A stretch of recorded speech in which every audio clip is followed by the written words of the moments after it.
Welcome to the Play Ed 3 podcast, where you're the reoccurring guest, whether you're in the classroom or shaping education behind the scenes. I'm Tisha Poncio. And I'm Rick Butterworth. Together, we bring stories, insights, and conversations that matter to educators, learners, and change makers. Our goal is to bring everyone together to learn, grow, and play. Welcome to the Play Ed 3 podcast. My name is Rick, and as always, I am here with my co-host, Tisha. Tish, there's an interesting story I've come across. Oh, really? And funnily enough, yes, it was in San Antonio. Ooh, San Antonio, yeah, okay. Which I thought was very, very interesting. But did you ever go and, go to the library and check out a book from time to time?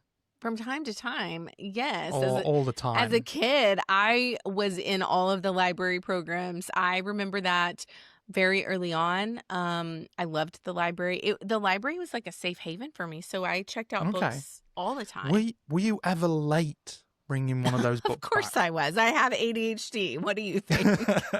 And what would you say was the longest period of time that you kept hold of a book after probably the deadline? I think there was one that was like 6 to 9 months. Oh, past okay, the longer than due I was date. thinking. You might be a couple of weeks over and stuff. It was like, oh no, I forgot to return this book. I saw the code, and then I had to go pay a fine. Wouldn't the fine come to the price of the book anyway? Not necessarily. I mean, I think it was only by I'd just keep the book if it was at that point. I'd just be like, oh, I've paid for it anyway. No, because I wanted somebody else to read it, so I didn't want to hold on to the book. Okay, all right. I paid, I want to say $12 to $15 maybe for my fine. Ooh. Oof. Well, there is literally, I don't know if it was yesterday or if it was just a couple of days ago, but there was a book returned to the San Antonio Public Library, which was 82 years overdue. Wow. Apparently. How did they find that out? Well, it was basically, there was a lady who borrowed it back in, by the looks of things, it was June 30th, 1943 was the last stamp, apparently. Okay. And they just kept hold of it. They moved to Mexico City, part of the U.S. Embassy and stuff, still had the book. And basically, it was one of their grandchildren inherited some stuff, and this book was one of those items, and they took it back to the public library. Wow. With the note saying, Grandma won't be able to pay for it anymore. Which I thought was quite interesting. But the book is called Your Child, His Family and Friends. I'm not sure which about I'm that. quite amazed by. Well, so, Rick, just to throw that in there. That's a fun story. I do love the library, and I loved being a student who went to the library. Not all students love the library. Did you know that? Yeah, I was one of them. Well, we have a treat today. We have a student with us, and I'm so excited. You know, Rick, that I believe in students and their leadership abilities more than I probably believe in anything. And it's simply because as a student myself, I wasn't always viewed as a leader. And if someone had just, because there were a couple of teachers, had just seen a leadership quality in me and really honed in on that, I think I would have been able to see that in myself sooner. We have a student with us, Gabby. Gabby is with us. Welcome, Gabby. She's already here with us. And if you've been watching, and for those of you that are just listening, Gabby has a very cool collection of Hot Wheel cars on her wall. We're going to get to that. But Gabby is from Texas, and I'm going to just tell you how I met Gabby, Rick, and I'm going to, and our listeners, and then I'm going to let Gabby tell you a little bit about herself. So Gabby, now say your last name for all of us, because I want to make sure that we are pronouncing this correctly. It's pronounced Talamantez. Talamantez. See, it looks harder than it actually is. And I sometimes I'll say it and I will fail miserably. So I love to do that. So I mean, I'll say that surname honestly scares me, being dyslexic. Oh, there's a thing. Surname versus last name. In the UK, they say surname, and here we say last name. It shouldn't scare you, Rick. It's Talamantez. Gabi Talamantez. She grew up born and raised in Texas, right, Gabby? Like, she is a Yes, Texas ma'am. girl through and through. And I met Gabby. I'm going to let her tell you a little bit about the place that I met Gabby, but I met Gabby really by chance. It was like, I went to her place of business where she was working, and I saw her in action a couple of times. And then the most recent time that I was at this place of business, I had sort of a small issue, and it took Gabby less than 3 minutes to fix that issue. And I saw her in action. But one of the things that I love about Gabby is I honed in immediately on the fact that she is a leader, and she is a leader wherever you plant her.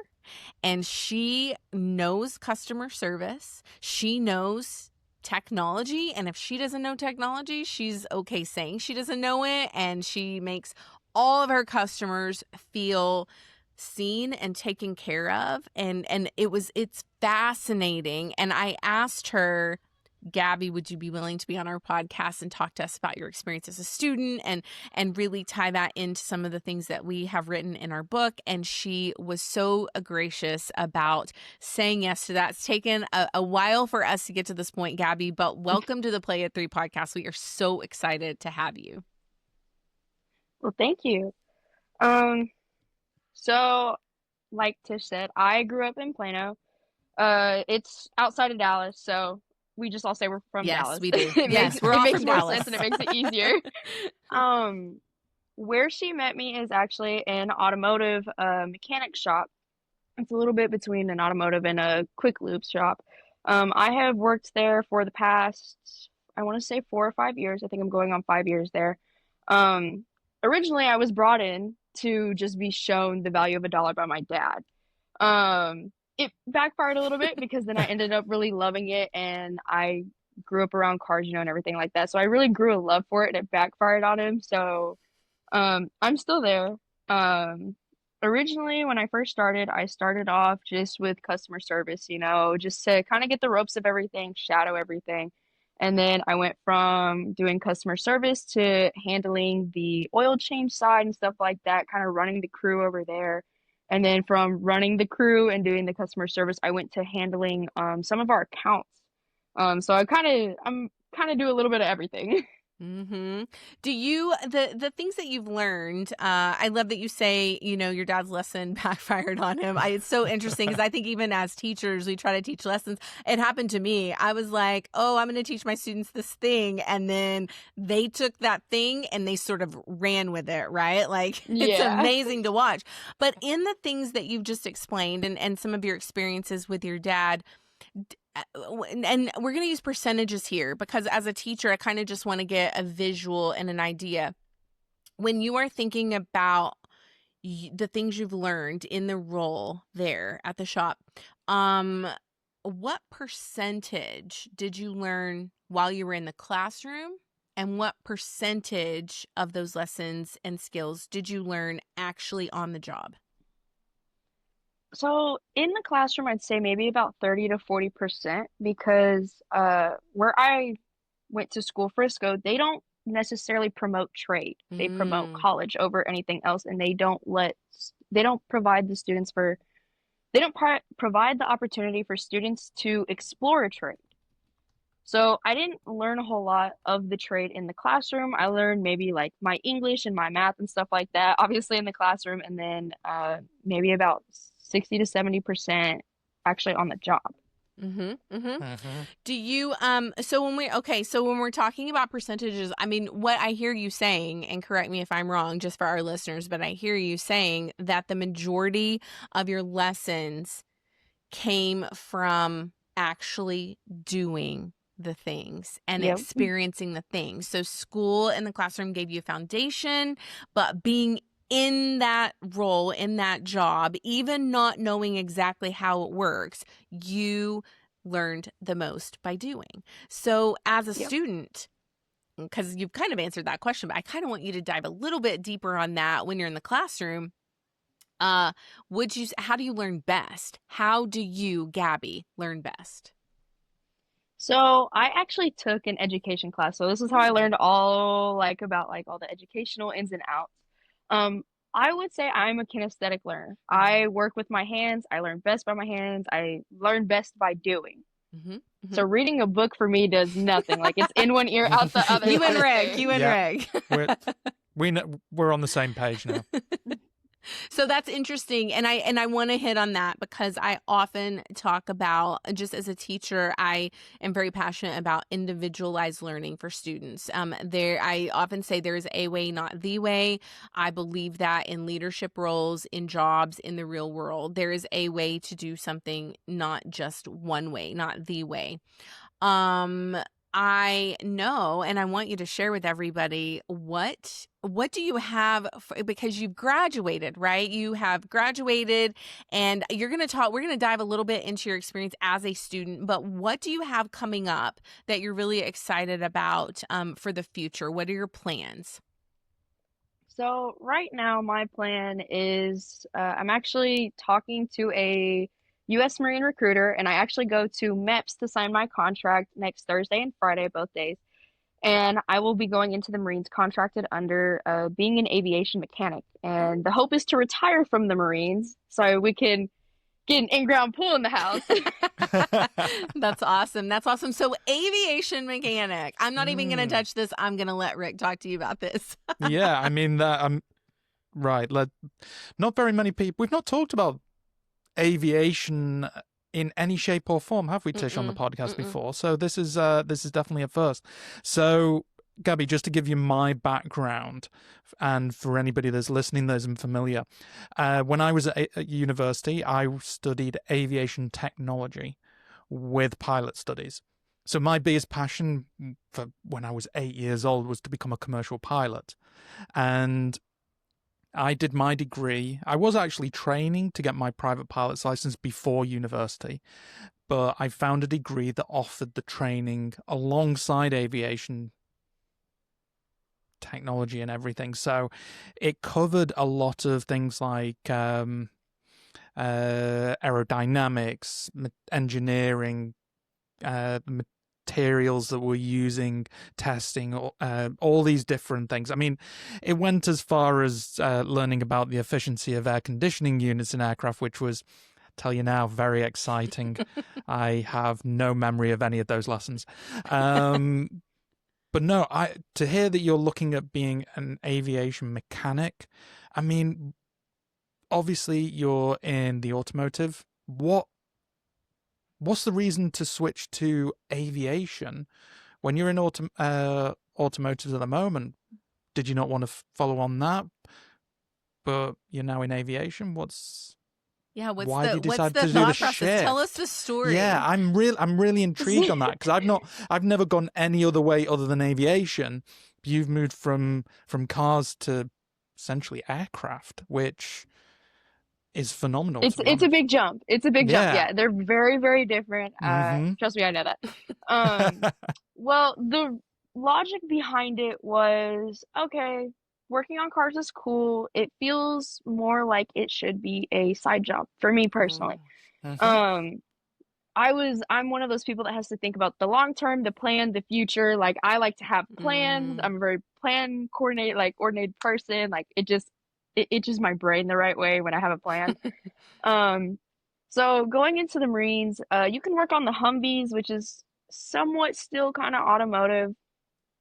It doesn't pay really well when you come back to the civilian world. It's kind of it's and then plus the plan the plan is to do maybe about 4 to 12 years active duty and do the rest in the reserve and retire from it after 20 years. So when I was thinking when I come back, when I am under my reserve contract, what am I going to come back and do kind of thing, because you're still collecting a check from the military, but at the same time, like I'd be bored because you only go once for a weekend, once a month just to check in and like do all your stuff that you need to do. So I was thinking, what can I come back and do that would still give me a purpose, give me something to do, and I looked into it, and aviation mechanics pays really well here in the civilian world. And so I was like, okay, cool. I'll do it for the Marines and then I'll come back and do it here at home. Because like I said, the plan is to have an in-ground pool at the house, So a lot of that stuff costs money, and so you need a good paying Mm-hmm. job, as well as like I want to be able to have a financially stable life for my future family and for my future kids, if that happens. So that was kind of the thought process behind all of that, because I was like, oh, I'll still get to work with my hands and I won't be in an Mm-hmm. office, because a 9 to 5 is just really boring for me. Yeah, I It want just to like, I want to I can ask understand you. that. Yeah, I want to ask you about that because I've really been honing and listening. And we Rick and I talk about this a lot on the podcast. We haven't really talked about it with you, but we're both neurodivergent. Rick with dyslexia, me with ADHD, and we talk a lot about how the construct of 9 to 5. I mean, nobody's brain works 9 to 5. Like that's just not natural. I often say nobody's brain was equipped to be on or in meetings from 9 to 5. Like that's just not how Well, brain research. let's not just say that nobody is. There's going to be a Well, there small will be, percentage, but not as the you say, majority. it's a Knowing the small percentage. majority of positions are that, but the majority of people I mean, are not I that. feel like you're trying to put me on my soapbox, and I'm not going to fall for it right now, Rick, Damn because it. I know I already know. But Gabby, like I'm wondering, and I've never asked you this. It's not something I really ask, but just based on how I saw you work and based on hearing what you said, like I would be bored and I want to work with my hands. I want to know, do you have any neurodivergence within your brain that you've already identified? And do you feel like you learn and work differently than maybe you saw with your peers at school? so I've never been diagnosed with anything, but I did realize like really early on, I learned very different from my peers, because a lot of my peers around here, they're on a 6.0 GPA scale because they took all these advanced classes, and they love to study and love to read. And me over here, I'm like, can I go swimming? Like, can I go play Yeah. outside, kind of Mm-hmm. thing. Like Yeah. I didn't like studying. I didn't really love school. I learned very differently from my peers, and a lot of teachers only taught one way. So it was Ooh. hard for me to learn, and it kind of put me behind a little bit because I had to do some extra work Tell us to about that. catch up. When you say, so you said, teachers are really teaching in the way that your peers loved, and I heard you say like you want to be active. What are the things you put in place to help yourself kind of get to the point where you could be successful in the way that they were teaching? So a lot of teachers use like books, words, paragraphs, stuff like that to teach a lot of students, and a lot of it works for a lot of people. It didn't work for me. I'm either a person who needs to work with their hands, or I need to see it visually. So instead of just reading it, I would try and like make myself a picture to try and like kind of understand things, Mm-hmm. because if I saw the picture moving in itself, I was like, okay, cool, I can kind of get it a little bit better. Yeah, yeah. So I know, like for Rick and I, even when we were writing the book, and even today, we could tell you the exact strategies we have. How do you feel like what are you doing even now to keep yourself you have the goals, so you're very goal oriented. How do you keep yourself on track with goals? How do you keep yourself on track with time? And are those strategies that you're successfully using now, were they the same strategies that you were using when you were a student in high school? So when I was a student in high school, honestly, I was like barely above water, Hmm. because I hit the ground running my freshman year. I took AP classes, I took advanced classes, I was trying all these different classes, a lot of subjects that I wasn't necessarily good in. Um, and so it was kind of just like, let me just get to class on time and I'm Sure, good, kind of thing. sure.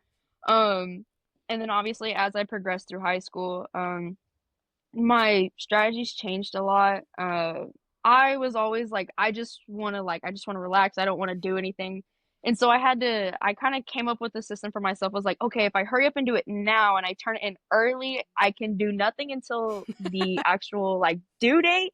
And a lot of my friends didn't understand that. They were like, "Why would you work continuously for the first couple of days after getting it, or the first week after getting when it's not due for another month?" And I'm like, "Okay, cool, but I'm done now. Y'all are gonna be frantically like remembering about it the night before." And I'm like, I get to watch TV and just do nothing Mm-hmm. kind of Mm-hmm. thing, you know? Mm-hmm. So that's kind of how I do it now is if I get it done now, because it also prevents me from procrastinating because I struggle with that a lot. I'm like, Mm-hmm. oh, I'll do Mm, it tomorrow or oh, I'll do it next week kind of thing.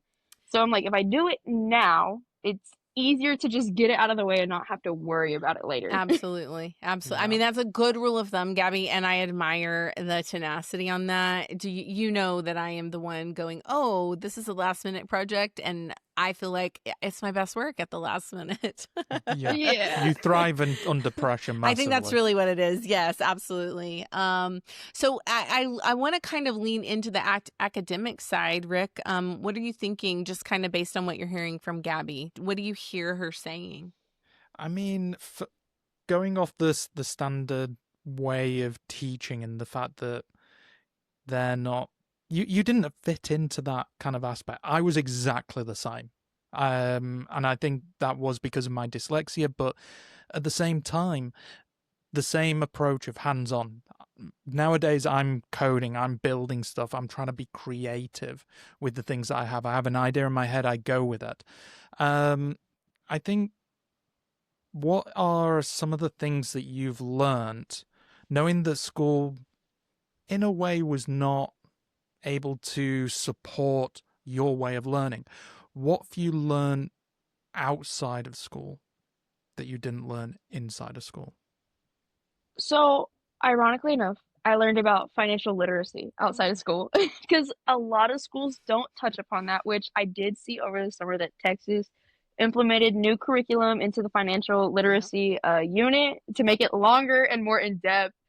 Um, like all throughout school, I couldn't tell you how to calculate taxes. I knew the percentage for Collin County, but I could not tell you how to like calculate the end result. Mm-hmm. Obviously working with a business and working, you know, with tickets and everything like that and handling our accounts at work, you kind of pick up how to calculate that on your own or how to estimate it, get a good range. Um, there's a lot of things that I've learned outside of school, especially like my trades, you know.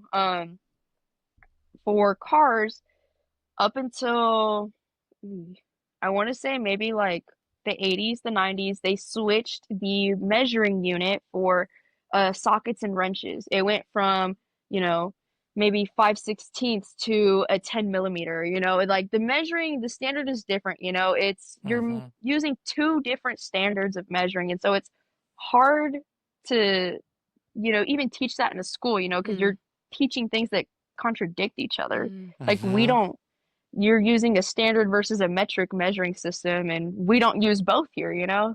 Yep. So it's hard to teach both units, you know, and then if you learn both units, it actually helps you beyond cars, you know, it can help you with measuring or with measuring the weight of stuff. Um, Mm-hmm. if you're baking or cooking, because I know a lot of like recipes, they're like, oh, you need this very specific amount of stuff like that. Me, I I can do it. I'm like, Yeah. I'm I not the cook I or the just baker eyeball here, it, so Gabby. I just yeah. eyeball it. that's what That's I it. do. I'm like, this seems about right. Yeah. And then if our eyeballing is off, you can definitely tell, right? It's like, oh, maybe I There's should have always a way followed. to fix it though. You just add a little bit more of everything else and it evens itself It out. it does. You just end up with a little bit more food, but that's no problem. But it doesn't. Yeah. I mean, going a little bit over on something can always work out in your favor. I mean, if I'm Yeah. making, like, say, a chocolate cake, oh, I went a bit high on the chocolate. I mean, Oops. I mean, exactly. Yeah. I'm not gonna be complaining about it. Um, but I think you make some really valid points, because I feel like in education or I say we, I'm not an educator, but uh, it's like we try to look more at what we think is the majority and educate to that, and only educate to that every single time. And because I'm going to advocate for teachers, they're very overworked, and only Oh in yes. certain circumstances they can accommodate for other areas.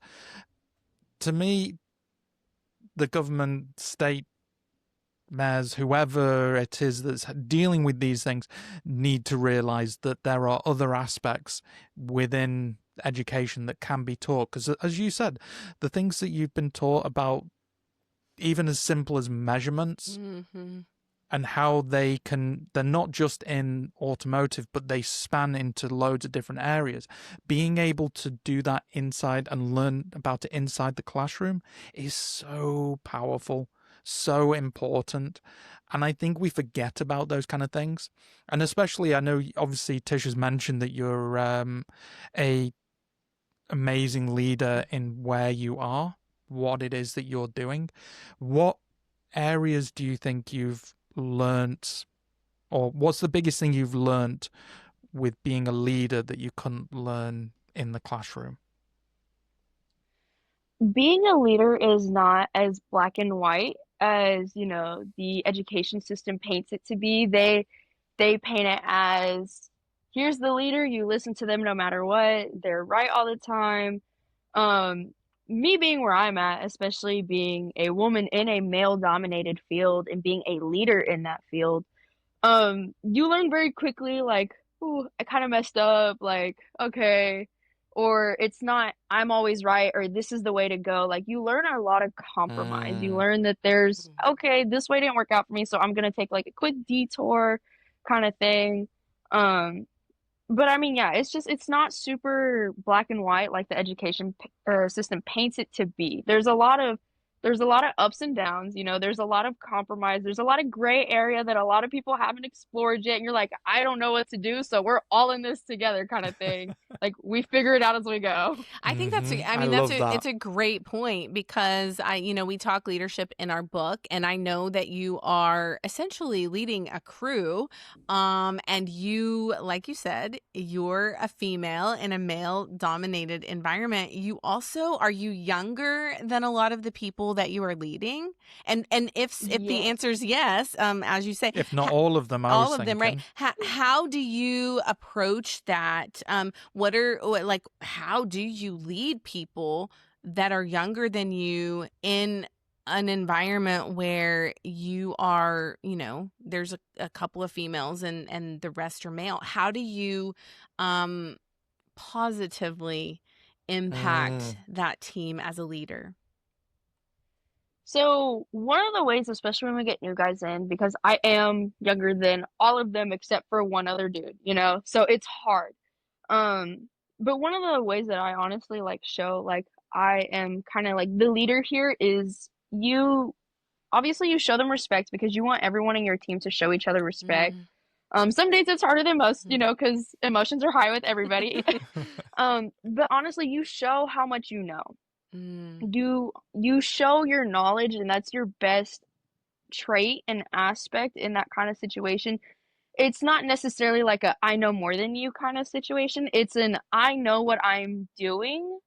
And you mm, also approach everything with the sense of not necessarily authority, but some sort of like seriousness to it, because a lot of I've come across a lot of people in this industry, and they think because I'm a female I don't know anything and I'm a pushover, and I'm like, that's not the way that this is going to work, kind of thing. You approach it with a kind of like, I don't really know how to describe it. Like, it just like a more disciplined Mm. and mhm, determined kind of like outlook on it, because like you're determined to kind of like show what you know kind of Mm-hmm. thing, and you're determined to show like I'm not just, someone you can step on or push over here, like yeah, I'm someone of value to this company and to your crew. Mm-hmm. yeah. Mm-hmm. I'm interested to know, and I'm going to be a little cheeky here, Gabby, when I ask this question, but as you're doing that and leading the team in the way that you just explained to our listeners and viewers, how often did you pull out your STAR test results for doing what you do? Oh, never. None of that Never? stuff matters where you work. No. And here's a question. How many customers are asking if you passed or didn't pass the star or what your GPA was? Do you have a lot of people inquiring on that or comparing results with you in that regard? No, none of, like I No. said, none of that stuff matters where I work. They don't care, because a lot of the people, in the automotive industry, not to put anyone down, Sure. but a lot of these people, the automotive industry wasn't their first option, especially Mm, working, at a quick lube shop where I work, or at a mechanic shop. right. It was kind of just a fallback plan. A lot of the people in my industry, they didn't graduate high school, or they did graduate high school, but they didn't have money to go to college, and they didn't have scholarships and stuff like Mm, that. So your educational status or how much you completed doesn't matter. Like a couple years ago when I first Mm, started, I worked with an amazing dude, Isaac. He was the funniest dude ever. Me and him, we just had fun the entire day.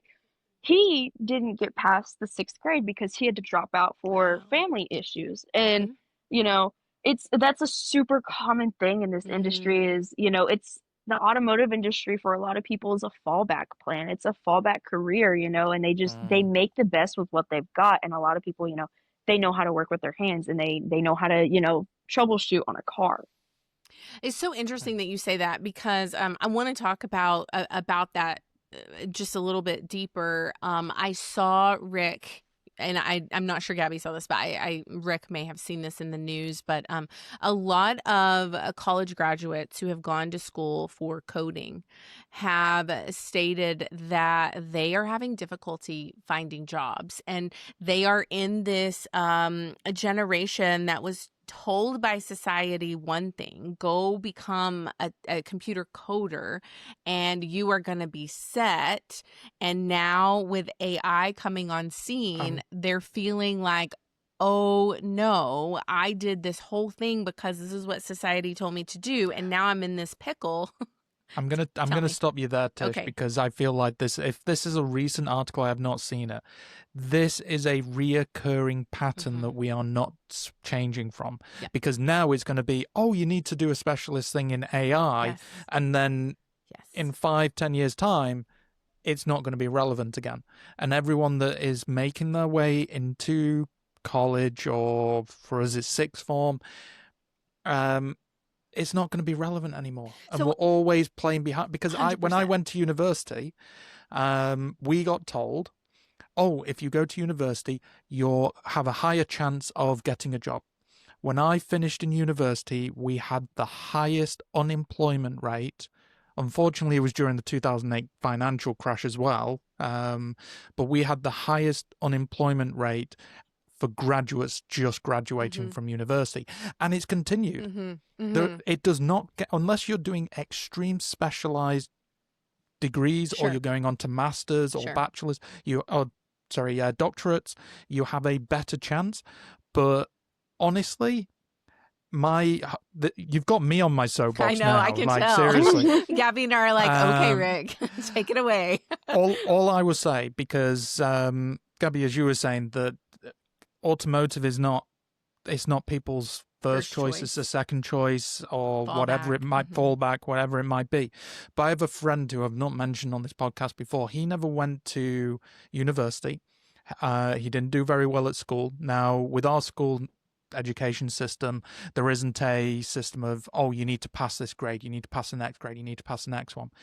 You can fail that year and then move up to the next one, but you have to be in school now till you're 18. End of discussion. Mm-hmm. Mm-hmm. And that is just the way. It used to be 16, it's now increased to 18, I believe. But he was in school till he was 18. He worked in a bar. He worked in a supermarket for a number of years before that. Worked in a bar.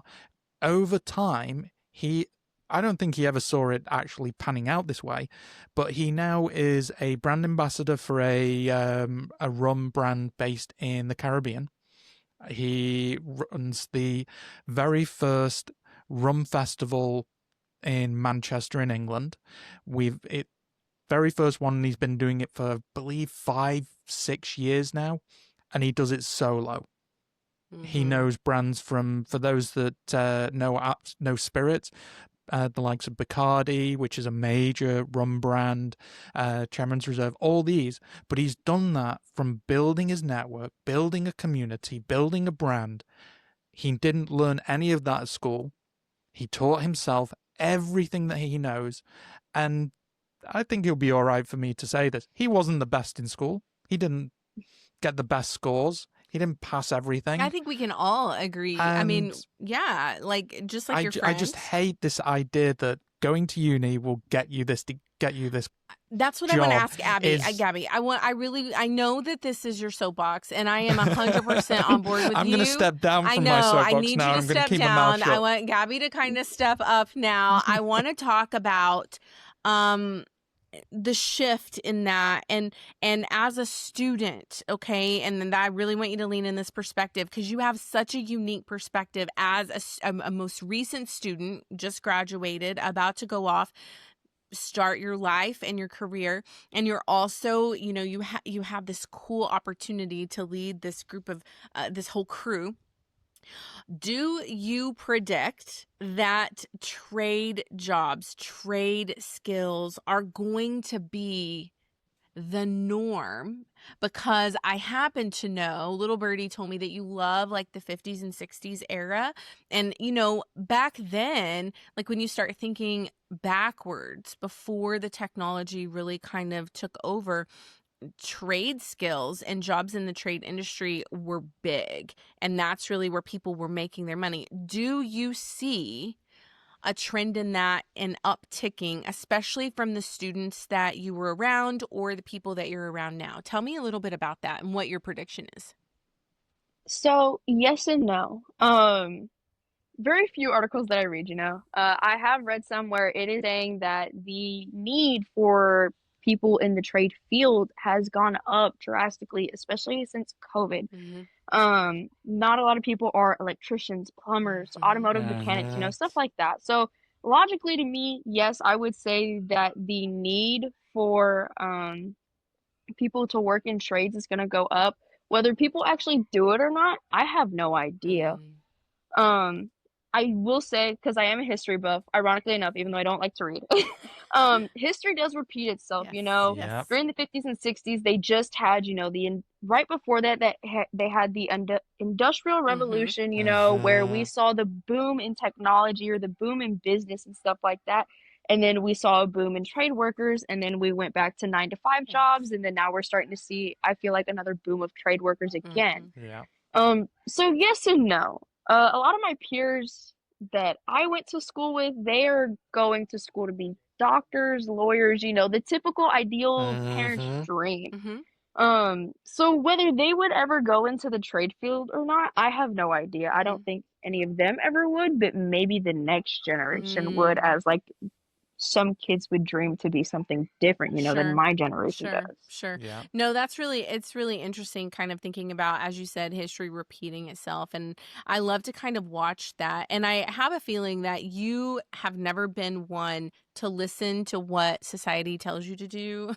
And I was like that too. I mean, I wasn't listening. I was really following my intuition. I knew I loved technology, kind of like you. Like I found the thing that was sort of what I love to do and what I love to learn about, and try to marry that together with some other skills that I could take with me forward. None of the things that I do now did I necessarily learn in school. And I want you to talk about the idea of teaching to a test. How do you feel from a student perspective on that?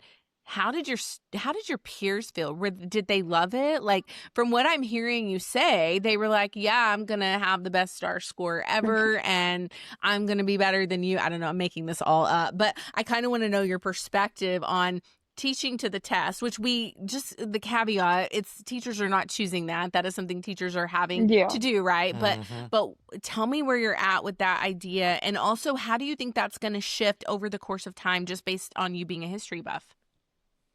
So what you were saying is 100% right. I went to school with kids who, they were told from a young age they're going to be doctors, lawyers, they were going to have the best score. Me, on the other hand, I didn't care. I didn't care about test scores. As far as teaching to the test, I know a lot of teachers hate it. I know a lot of them do, because I learned that as I went through high school, and I didn't understand that in elementary school and middle school. But as is someone who wasn't the best student academically, I hate the idea of teaching to a test, and I know a handful of teachers do too.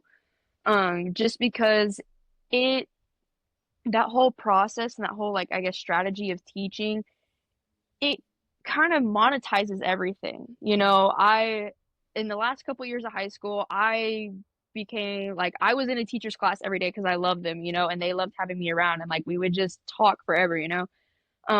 But whenever you teach to the test, it monetizes everything, and you don't get to build relationships. And I feel like teachers themselves don't get to enjoy that year of teaching because you didn't build any relationships. You didn't learn what each student was like. You know, you kind of just learned their name and their test scores and moved on to the next year.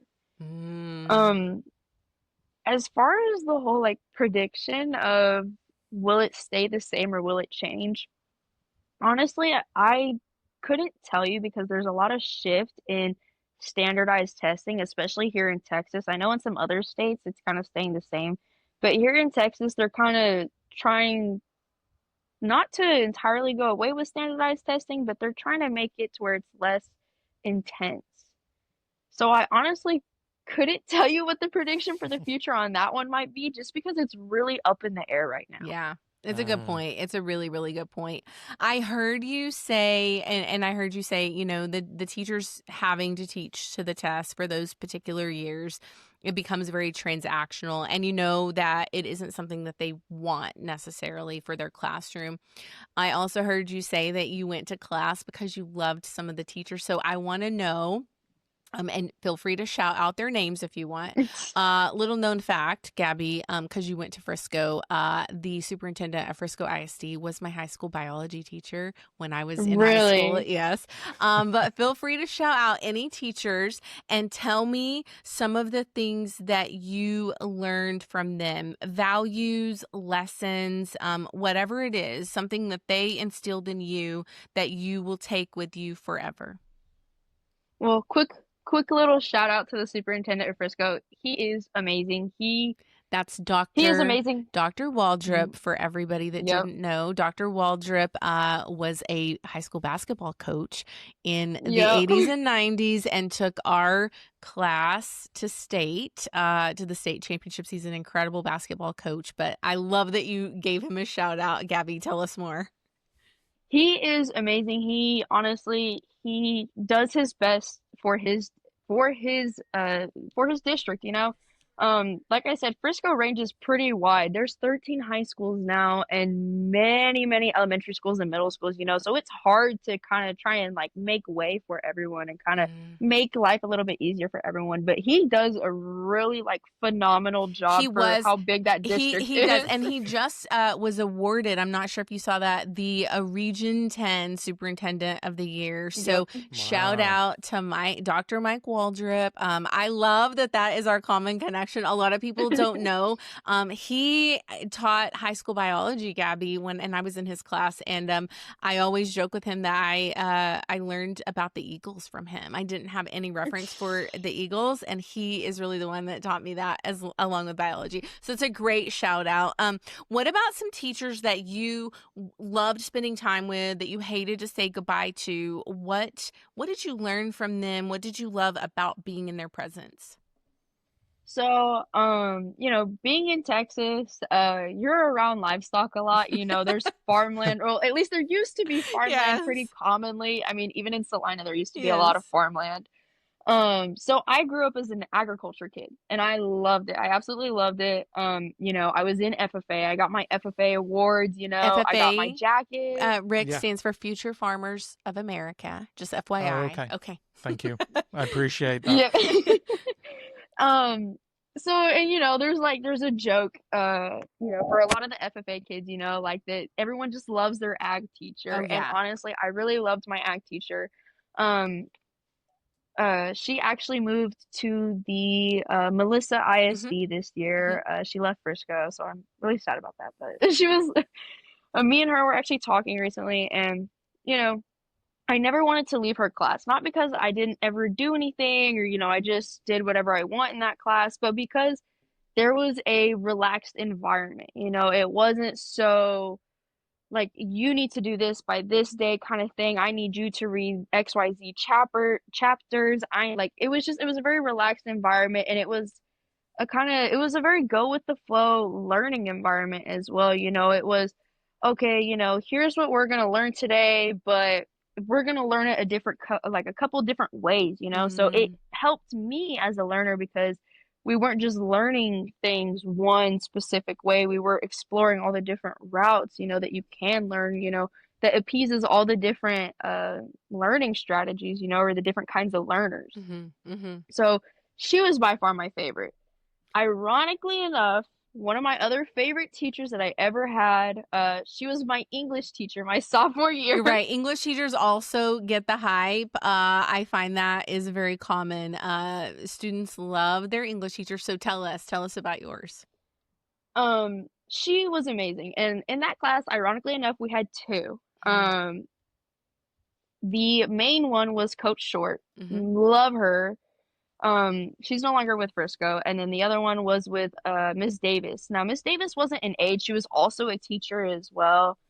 She still teaches, but no longer with Frisco as well. Mm-hmm. They're expanding out to other cities, which is fine, I guess. No, but they were both really amazing teachers because they understood that English wasn't for everyone, that the ILA or English curriculum wasn't for everyone, and not everyone was going to love it or understand it the first try. So they actually, Say and the that reason again. why I loved Gabby, them, say that again. They understood what?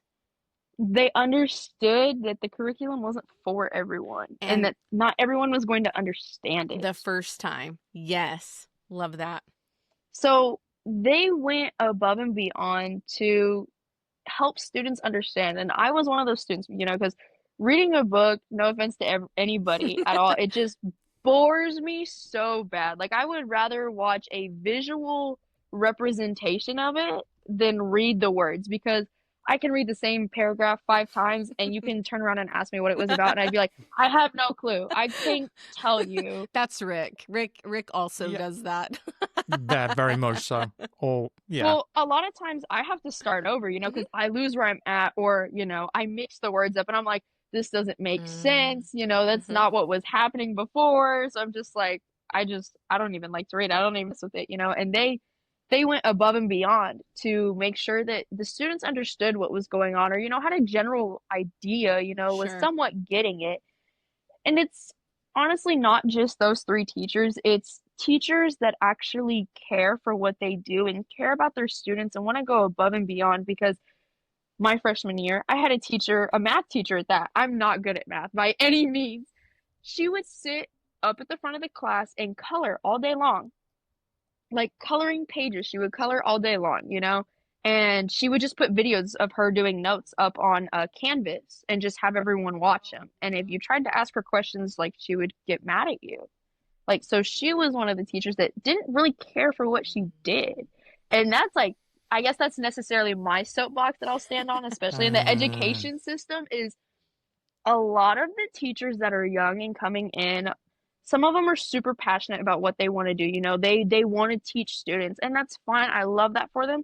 But a lot of the people that are coming into the education field, they're doing it because it felt easy to them or because they didn't know what they wanted to do. So then in turn, in the classroom, you're not creating those relationships. I'm a social butterfly. So I love the idea of relationships between teachers and students, stuff like that. And I also feel like when you have a relationship with your student, it creates such a relaxed and calm learning environment. And it also helps your students trust you with their education.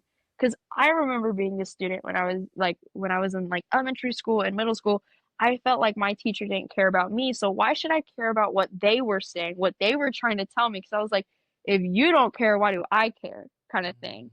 And that's the problem is a lot of teachers, new teachers, not just new teachers, but maybe older teachers as well, they're not passionate about what they're doing. They're just there, just to clock in and clock out, do the bare minimum of what they need to do instead of actually making a meaningful impact for the class of 30 some students that they have, And I get that 30 kids all the time is hard, especially a lot of different personalities from every kid, But at the same time, you kind of got to have like that perfect medium of I want to help this student get to the finish line, not because I have to, but because I want to. It's so good to hear you reflect kind of on your experiences with teachers. What I heard you say with the values, because again, I'm neurodivergent, and I was listening to you intently. Rick, I will tell You're you spotting the patterns. behind the scenes, Rick was really Googling FFA because he was Sorry, like I my went down a ag rabbit teacher in agriculture. So he was doing that. He was like really into that. But Sorry, he learned. Don't apologize for learning. I'm going to apologize because I'm going to tell you what actually captivated me, and this is not an indication of my music taste. But first thing that I saw when I Googled FFA, after Tish gave me what it was Taylor Swift part of FFA? And I was like, okay, what the hell's this? That is not my music taste. It's Taylor Swift. What No. do you love Taylor Swift, Gabby? We'll just toss that out there. Are you a Swiftie? If you would have asked me back in like 2012, 2013, Sure. I would have been like, yes, I love Taylor Swift. But here, as of recently, I'm like, I can't. It's just not my style. You've leveled up from that. You're doing other things now. So I want to go back to this values, because I heard you say, just based on the things you were saying, the values that are important to you and the things that you took away from those relationships with your teachers would be the value of a transformational relationships over transactional. A value that you have that you learned from your teachers was passion and purpose in whatever they're doing, right? I also heard you say that you have a value that you've learned to sort of individualize learning for the people that you're working with, or individualize that experience as you're working with customers. So I feel like you have taken away a lot of really interesting and needed core values from your teachers. Now I want to know, just to kind of wrap this part up, I'm going to ask you about the lessons that you've learned from your dad, because I want to honor your dad. Rick and I have a couple of episodes where we did the same. We talked about how our dads really instilled a specific work ethic into us. Yeah. I know that your dad, you are evidence of the work ethic that has been instilled in you. So it's particular values and stuff that you really hold on to that have helped you become evident as a person in your energy and your presence, whether it's in person or here on video. So what lessons did you learn from your dad? 3 lessons that, around work ethic, that you didn't learn in school. So, my family, we didn't come from, piles of money, my grandfather grew up in San Antonio on like what would now be considered the hood or the poor side, and so whatever my grandpa instilled in my dad got put in me, but my dad had no idea how to raise daughters. He was the only person to have girls in his family in multiple generations, he knew what it was like to be a boy.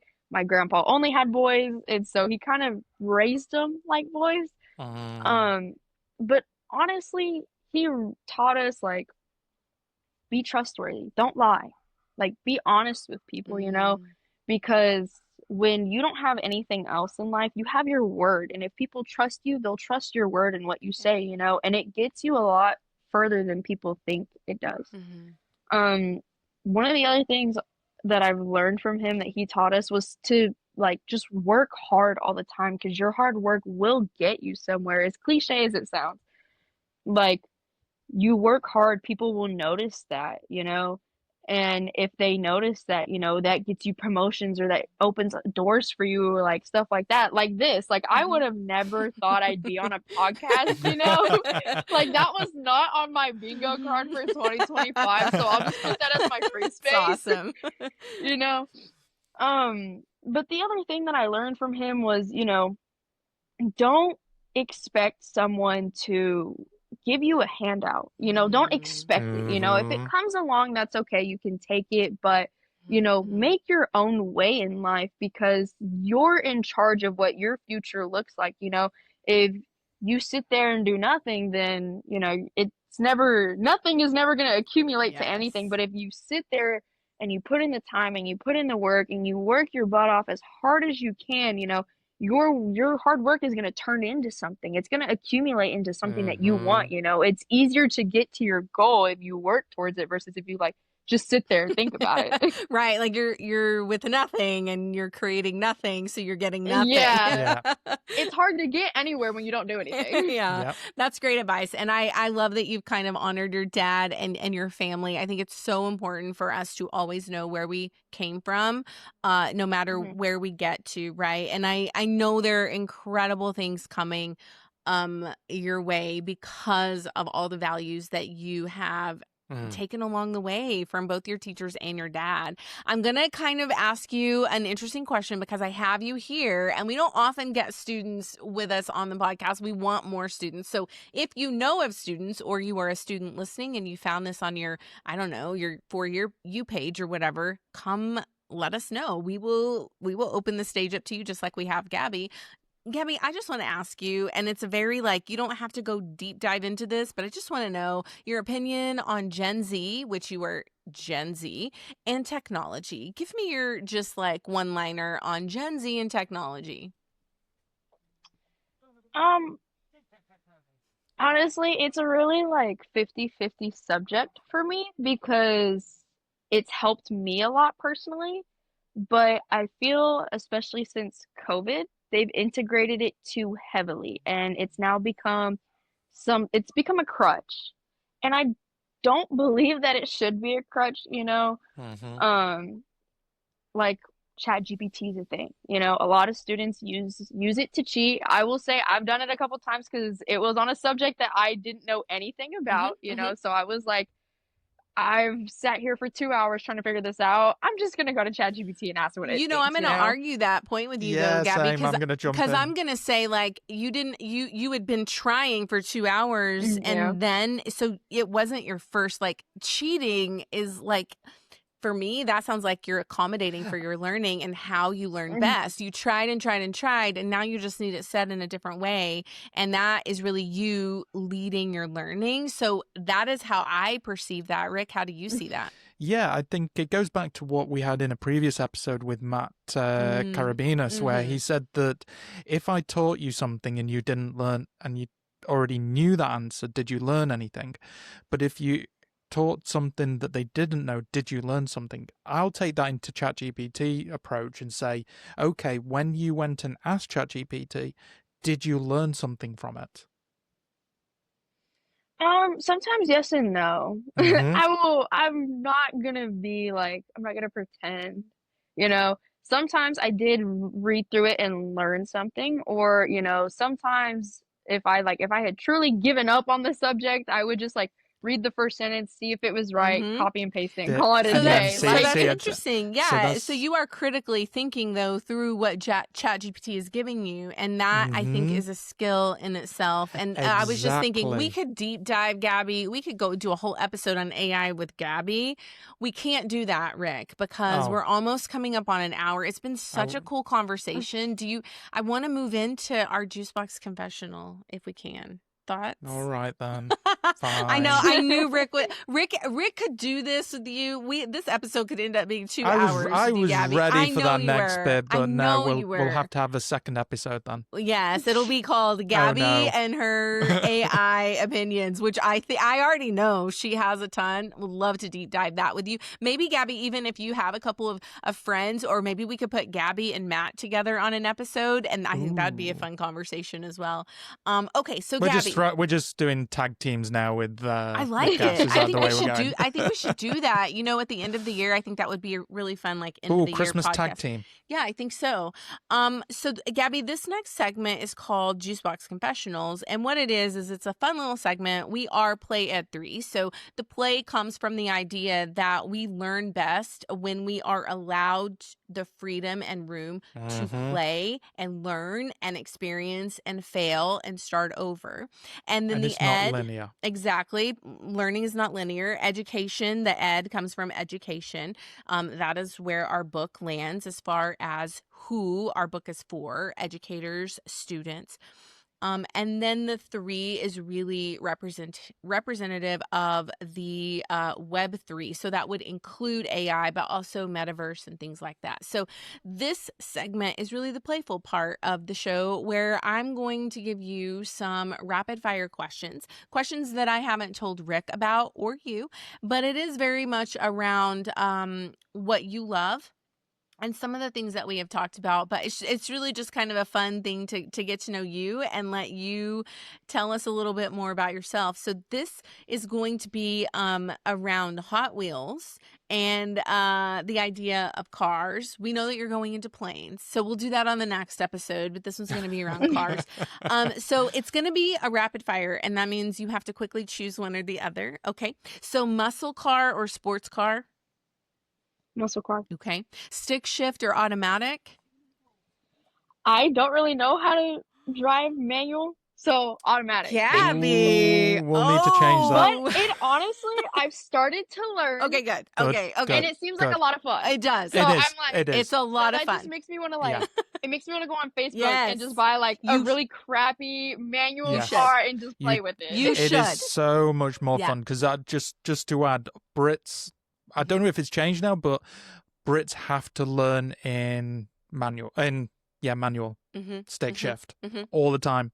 And I've driven automatic. Yeah, it's not so fun. My Manual all the way. My dad's You'd value want to know it. was I could not have a car unless I knew how to drive a manual car first. I could not have Yeah. an automatic. So It's yeah, so much more so fun. much more fun. Okay, road trip or drag race? Drag race. Ooh, Okay. okay. Hot Wheels collector or real car restorer? Ooh. They that's a kind of tricky go one. hand in hand with both. So, I'd probably have to go with the restoration one. Yeah. Just because you can drive it around town. Exactly. Like, you get to Yeah. show do off it. to I was gonna everybody. say you have got all the skills to do that one for sure. Okay. Driving fast, so over the speed limit, or like cruise control slow? Driving fast. I knew it. Ironically, I yeah. knew the answers. Yeah. It's fun. Okay, so now I'm gonna ask you a little bit of some funny pit stop questions. So we're gonna pretend like the 3 of us are on a road trip, which Rick and I did do a road trip from Dallas to San Antonio. So I want to know, what is the snack that you would require for your road trip? You get one snack. I'm gonna pay for it. I'm gonna have it in the car ready for you. What is it? Honestly, I don't do snacks. I do so more of like drinks. Okay. What Okay. is your drink choice? If you would have asked me like a couple months ago, I would have said Red Bull. Okay. All the way. Red we Bull love all the Red way. Bull. Like, yes. if you would Good ask choice. me now, I would probably say like a root beer or a Sprite. Yeah. You know? Alright. Yeah. Nice. That's Like, good. I'm a drinks person because once Mm. we get to where we're going, I like to go explore a restaurant there and be Yes. like, what is the culture? What is the cuisine I like like here? that. Yes, I like that. Mhm. Well, that brings me up to the next thing. What is your dream road trip destination? Oh, road trip, honestly, I couldn't tell you because I kind of just took mine. Did you tell Yeah, just briefly tell us about that? So my trip to San Antonio wasn't just a trip to San Antonio. I'm a very big Selena fan. Selena Quintanilla, Yes. not Selena Gomez. Oh, I know who you were talking about. Yes, I do. So I have always loved that, you Mhm. know, and the Selena movie was filmed in San Antonio, and then Corpus is 2 Yeah. hours down the road, you know, and the Mhm. museum is Yeah. down there, and where she learned to dance was down there and Yes. everything like that. So that's what I did on my trip was, you know, I went to all my little spots. I went to the Riverwalk, you know, where I Yes. took a photo on the bridge where the movie was Uh-huh. filmed, everything like that. I went to all my little shopping centers that I used to love going to as a kid, all the restaurants, stuff like that. Mhm. And then Thursday, we actually went down to the Selena Museum. I actually got to meet her dad and take a photo with him. You Wow. did? Oh my Yes. goodness. So, and that was my bucket trip list for the longest time was I want to go do this. I want to go to the Selena Museum, you know. And of course, I bought way more t-shirts and hoodies than I could possibly ever need from one place. But, you know, that was my bucket trip list. That was my ideal road trip, and so I actually got to take it. So now I don't have a next one that I want to Oh, take. I'm I like, have no doubt that you will come up with a next dream road trip. So I have a couple more questions because I know you love the 50s and 60s. So I want to know chrome details or white wall tires? ooh, is both an option? Yes, both is an option. Okay, and then I know that around the 50s and 60s, I want you to think about, you're in your car and what song is playing on the radio during your road trip? Honestly, anything that was like doo-wop. Oh, Like okay. I love the way doo-wop sounds. That's amazing. That is Like amazing. I just love it. Like I want to say this is the same time period. I honestly can't remember.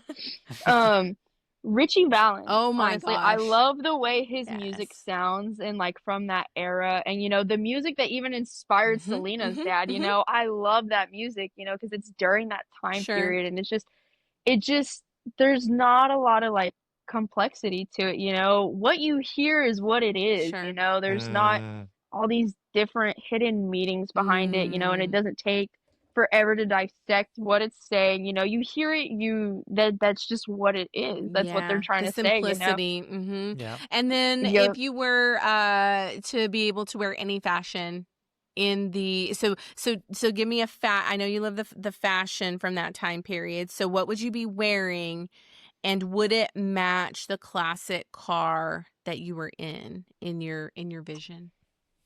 So, as someone who's really not girly, which it sounds so weird, is I love the pinup. Oh yeah. The pinup fashion, it's so gorgeous Mm-hmm.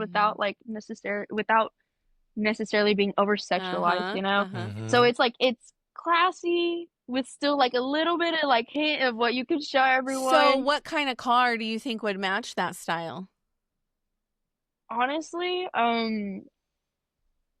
ironically enough, I'm a Mopar person, but I really like the classic Chevys. So probably the Bel Air. Like Okay. Okay. honestly, probably the Bel Air, That's awesome. or Listen. like an El Camino kind of Oh thing. yeah, Mm-hmm. yeah. Oh, I love it, Gabby. You definitely you have I know what you've done to Rick. He is sitting here thinking Richie Valens FFA. Like I know he's going to have questions after and be googling, but what I love is you have brought to our What makes you think that I will be Googling later and haven't already He's been already Googling done it. He's been yeah. doing it while you've been talking. I think what is great about what you bring to this episode is just your perspective. You have so many experiences and perspectives as an 18-year-old. I know you're going to do Mm. incredible things. I want you to kind of round this episode out and as we're ending here, what advice do you have for teachers who are listening or school leaders? What advice do you have for them as they are going into the new school year? Don't think so much inside the box. Think outside of the box because it actually does a lot more for students than they think it does. Because like I said earlier, like teaching straight to the curriculum, like not deterring from it or trying to add a little bit of flair to it, it makes students bored and they don't want to pay attention. Plus it's also like, you know, it creates a less relaxed learning environment. And when a student is relaxed and when they trust their teacher, it makes them want to learn and it makes them Mm-hmm. want to actually listen to what someone is saying, versus like, this is boring. They're super strict. I don't want to listen, I'm here from 8 to 4 kind of thing. Mm-hmm. Mm-hmm. So that would honestly be my advice. Like do Mm. stuff that's outside of the box with your students every once in a while. Like do like a fun day with your students once a week, while you're still learning. Because I had teachers that did that and it made me look forward to the end of the week and actually work throughout the week. That's great advice. That's great Amazing. advice, Gabby. Thank you so much for joining. Thank you so much for sharing so much of your story and the future that you have going on. We would love to bring you back when you are not busy with all the cool stuff you're doing for your future. We'd love to bring you back and talk more about AI, and just Yep. appreciate the time that you've given to us. Rick, do you want to let them know where they can find you? Yeah, I mean, that's where's best to find you on socials first? Honestly, the best place would be Instagram. I Mhm. honestly couldn't tell you my handle right now just because I just changed It's it no It's okay. recently. It's okay. No No problem. worries. So we'll add that in the description. So if you want to go and follow Gabby on Instagram, you can do it right there. So I think that puts an end to our episode. Gabby, again, thank you for joining us on this week's episode. And to everybody listening, we'll see you next week. Bye for now. Bye. Thank you for being a part of this episode. Continue the conversation with us online. Subscribe and follow, and let us know if you'd like to join as a guest or if there's someone you'd like to hear from. We'd love to connect with you on X, Instagram, and TikTok. All links and show notes will be available in the episode description. Until next time, keep learning, growing, and playing.